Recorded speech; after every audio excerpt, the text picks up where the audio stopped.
First of all, my name is Baida Asbridge, and today is the 31st of January 2026. We are in Long Island, New York, with Long Island City.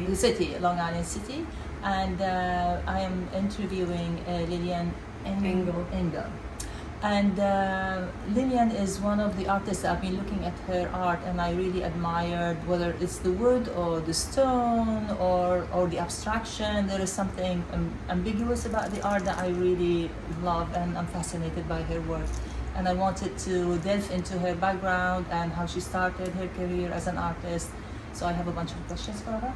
And the first question really I ask all my artists when I interview them is, who is, in your point of view, an artist? How do you define that word? When did you feel like that term fits you and have the courage to say, I am an artist now? Yeah, well, that's interesting because I believe an artist is just a person who has this innate need to make art, to create.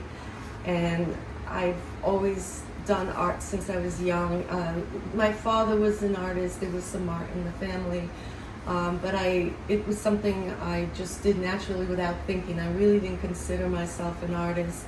And when I started to do career, I was interested in careers related to art. But I think an artist is someone that's usually paying attention to things that most people don't pay attention to. They have a heightened sensitivity to the visual, to what's going on in the world emotionally, and just spiritually. And I think artists react to that, and also artists have this need to express. So whether it's visual art, poetry, writing, so I just so I most of the time I would just draw. Sometimes I would just draw non-objectionally. I would get ideas in my head. I would be inspired by life. During the 60s and 70s, there was a lot of those photos in Life magazine. I loved a lot of the black and white photography. I loved the way art was, I just got inspired by art, but I always just had a need to draw whatever, was feeling, or whatever visions came in my head. And I guess I guess I knew I wanted to do art. Never thought of it as a career. I just knew I wanted to pursue art, and I studied art in school. And I think it wasn't until I started doing sculpture. I grew up in Rhode Island, and I went to college for art. I guess I was interested in art, but I just didn't know where I was going with it. But I liked theater, but I really had no talent.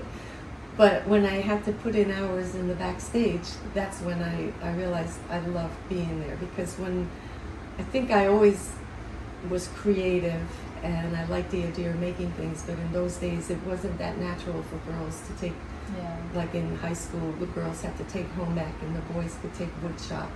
And, so now, working backstage, I loved being involved in the scenery and the lighting and, everything there. And I decided to pursue. Can I see your beautiful hands? Set design. My hands. They're all. Hands of a worker. They're definitely working hands, and scratched up, and especially in the winter. Tell me why you use the word vague. Why do you feel like you need to be vague? Is it some kind like gives you ambiguity, like you're hiding something, or a sense of security? You don't want to expose things, or?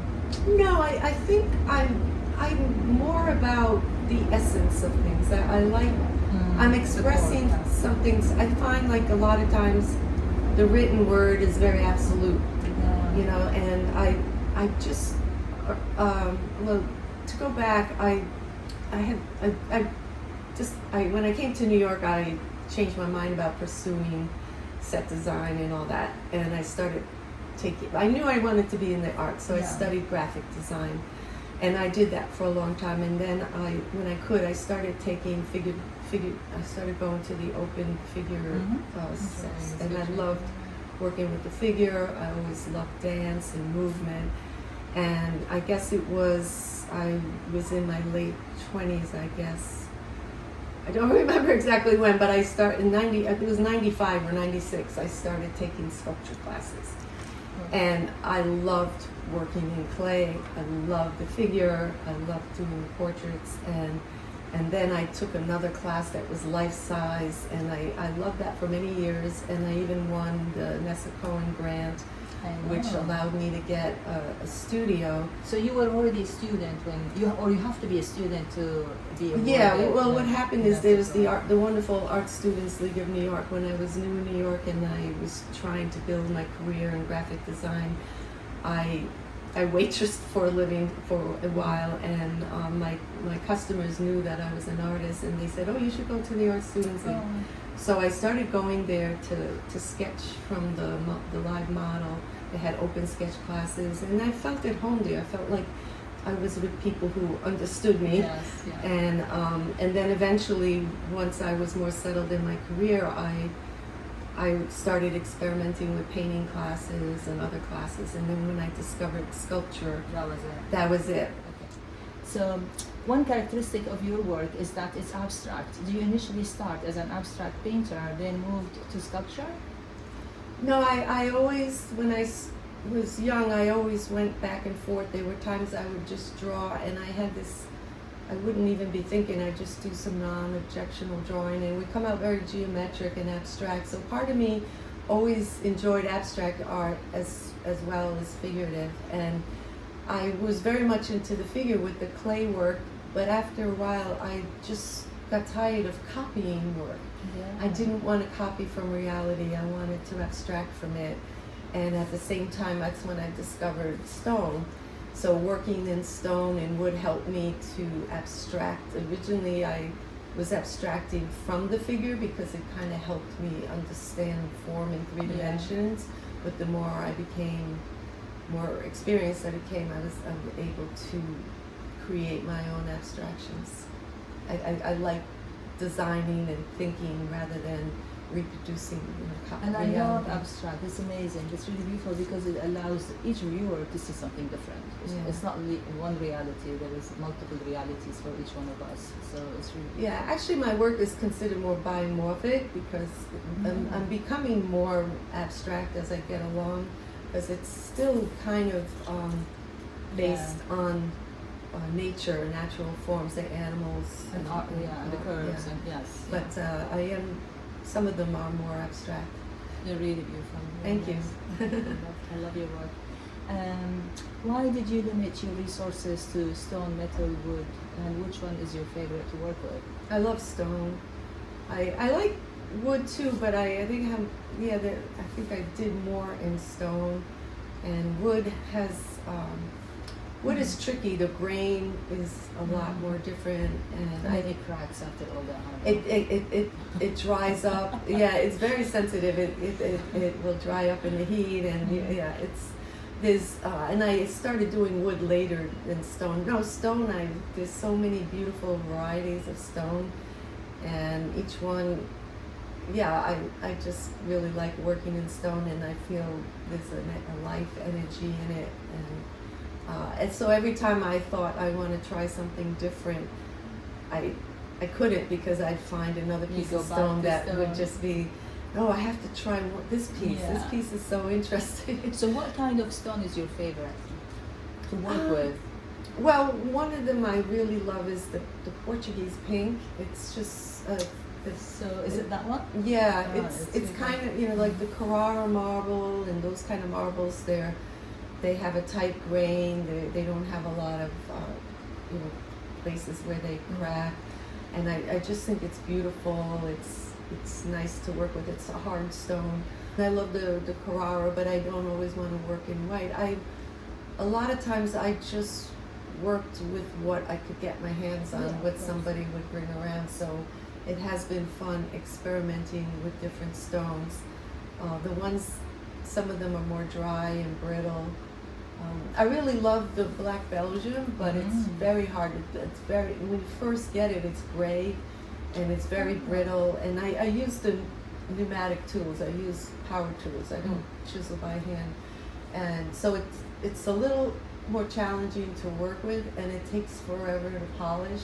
But I love it in the end. It's beautiful. The final product is amazing. Yeah. And so each stone is just a different experience. Yeah. I see one. It's fascinating. To remain relevant, do you attend workshops or other, other things that perhaps will help you in learning new techniques or to do something new? Well, I was working at the Art Students League and I studied there, so I was like surrounded by it, and I sometimes would take the opportunity of trying some different medium. I did do some printmaking for a while. Mm-hmm. I do like lithography. Yeah, because I sometimes did veer away from stone. I did try working in metal for a while. I did feel like I wanted to express myself in a different way, in a narrative way that I couldn't do with the stone. So I tried the lithography, and I really liked it, and I did it for a while, and I'd like to go back to it at some point. So now I'm actually taking this art theory and criticism class at the art. It's an online class. It's a Zoom class where we talk about art and theory and criticism. But we all are artists as well. We show our work. So that way, yes, I love the conversation with other artists, and there's a lot of relevancy to what's going on in the world today, because artists are always in touch with what's going on in the world. So yes, I definitely need that. And I recently stopped carving for a while because I just felt physically I needed a break, and creatively I felt like I was up against the wall. So I've been experimenting with recycled wood, discarded wood, and it's such a different way of working for me because it's building instead of subtracting, different tools, different ways of working. So I signed up for the Art Students League. It's more like an atelier system. You work in a studio, and the instructors everyone works individually, and the instructor kind of is like an experienced mentor type person. So again, there's community, there's other artists, and I exhibit a lot. I belong to art organizations, so I'm constantly trying to be surrounded by other art. What is the latest you are working on now? Like the last work you're working on now? Well, like I said, I like to experiment. I don't just want to keep doing the same thing. Like my work was figurative, it became more abstract. So right behind you, this was, I always thought it was sacrilegious to paint on stone or on wood because there's such natural materials. But I was, I've been working a little smaller, and I bought a piece of black soapstone, Kenyan soapstone, and it's very, very soft.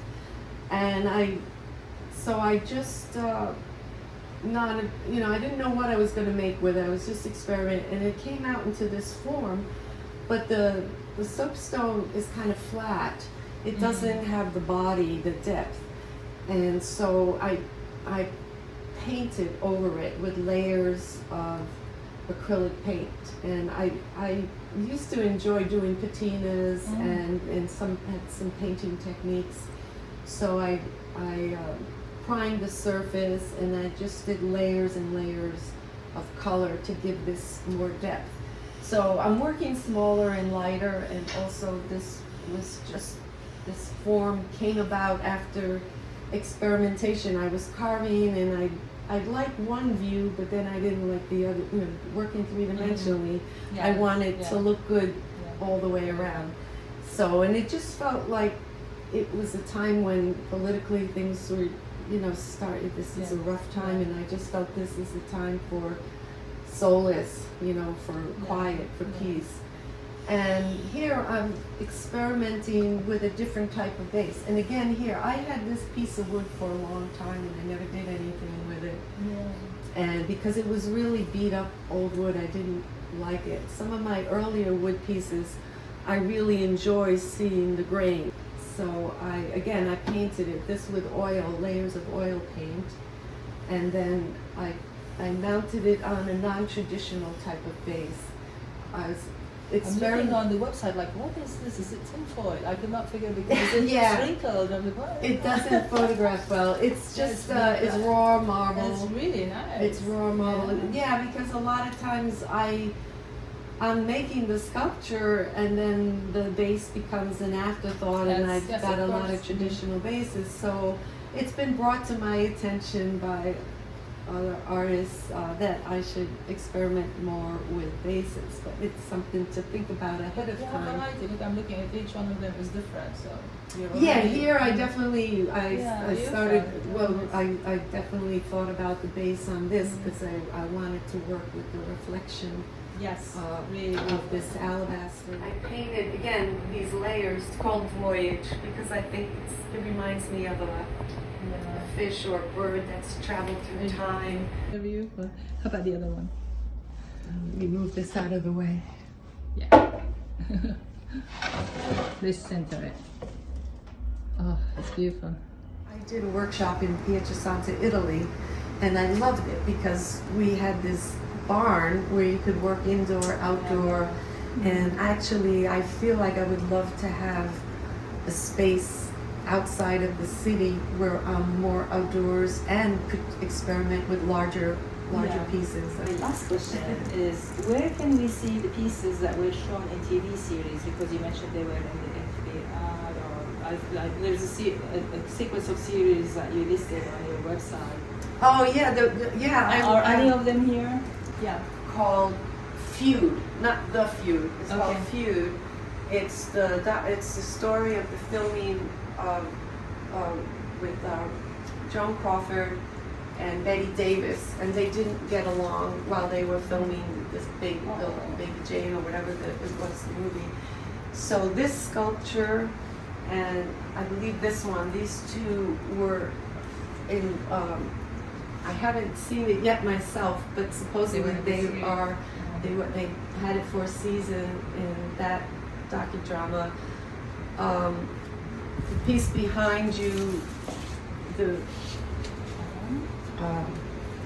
this is a plaster copy of a stone I did when I came back from Italy, but this one has been rented for a few times for, I don't know which shows, but part of the Great American Horror Stories. What else? I don't. Right now, I have 3 pieces that are in this new movie coming out, Always Sunny, and I believe there's a gallery scene. And those 3 pieces, one of them is Moment. Oh, nice. And the other one is that great piece there. And what else did they rent? Oh, The Hug. Oh, okay. Oh, I love it. The That's Hug really is my nice. September 11 piece. It's great. It's great yeah. because your name is out. It's fantastic. Yeah, I don't know. I hope they give you credit. Like I don't know, what really comes of it, but it's nice to have the little extra income for expenses. Yeah, exactly. And I have, I do sell my work from time to time, so that's good. What's your message to our new Members who join NESA, how to encourage them as sculptors, a piece of advice or wisdom. You've been doing it for so long.